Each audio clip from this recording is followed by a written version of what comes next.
सोचो एक ऐसी दुनिया जहां इंसान का दिमाग एक मशीन से आ गया हो।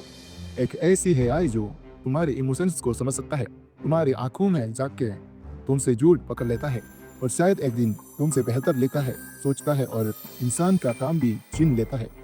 पर रुको, क्या ऐसा हो सकता है? क्या ह्यूमन ब्रेन जिसे बनने में लाखों साल लगे एक मशीन से हार जाएगा जिसे सिर्फ कुछ सालों में बनाया गया है?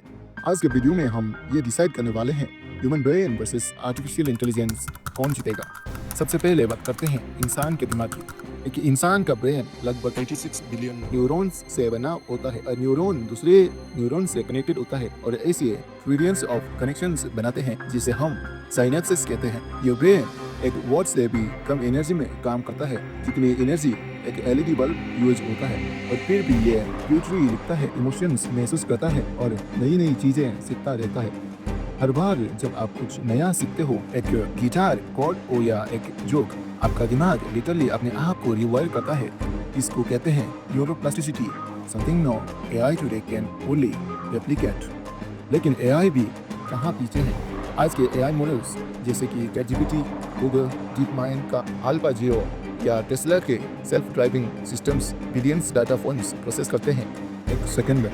एआई ने चेस में वर्ल्ड चैंपियन को हराया, इमेजेस को क्रिएट किया और वॉइस क्लोनिंग तक कर लिया। एआई का दिमाग कभी थकता नहीं, भूलता नहीं और इमोशंस से कंफ्यूज भी नहीं होता।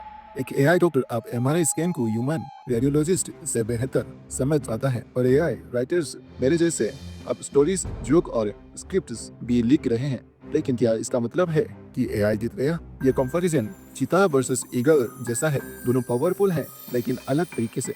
ह्यूमन ब्रेन की सबसे बड़ी स्ट्रेंथ है इमोशंस, इमेजिनेशन और इंट्यूजन। एआई में लॉजिक है, स्पीड है, लेकिन सोल नहीं। सोचो, मोनालिसा का पेंटिंग एक एआई बना सकता है, पर क्या वो उस पेंटिंग का जज्बा समझ सकता है? क्या एक एआई कभी किसी माँ का प्यार महसूस कर सकता है? एआई सुपर फास्ट है लेकिन बिना ट्रेनिंग के कुछ भी नहीं। ह्यूमन ब्रेन एक बार देखे हुए चेहरे को 20 साल बाद भी पहचान सकता है। एआई अगर ट्रेनिंग डाटा में वो चेहरा नहीं है तो शायद रिकॉग्नाइज भी ना करे। तो क्या इसका मतलब है कि ह्यूमन ब्रेन हमेशा एआई से बेहतर रहेगा? शायद नहीं, पर इसका मतलब यह भी नहीं है कि एआई हमेशा जीतेगा। सही जवाब है कोलैबोरेशन। एआई और ह्यूमन ब्रेन जब साथ आते हैं तब मैजिक होता है। डॉक्टर्स एआई से डायग्नोसिस करवा के ज़्यादा एक्यूरेट रिजल्ट्स लेते हैं। म्यूजिशियंस एआई से मेलोडी जनरेट करवा के नए क्वेश्चन बनाते हैं। इवन ये वीडियो एआई और ह्यूमन दोनों की कोलैबोरेशन का रिजल्ट है। फ्यूचर में विनर्स वो होंगे जो एआई के साथ काम करना सीख जाएंगे, उसे दोस्ती कर लेंगे। तो दोस्तों, सवाल ये नहीं है कि ह्यूमन ब्रेन वर्सेस एआई कौन जीतेगा। सवाल ये है कि क्या हम दोनों मिलकर जीत सकते हैं? और जवाब है हाँ, अगर हम समझदारी से एआई का यूज करें और अपनी असली ह्यूमन स्ट्रेंथ, इमोशंस, इमेजिनेशन और एथिक्स को कभी ना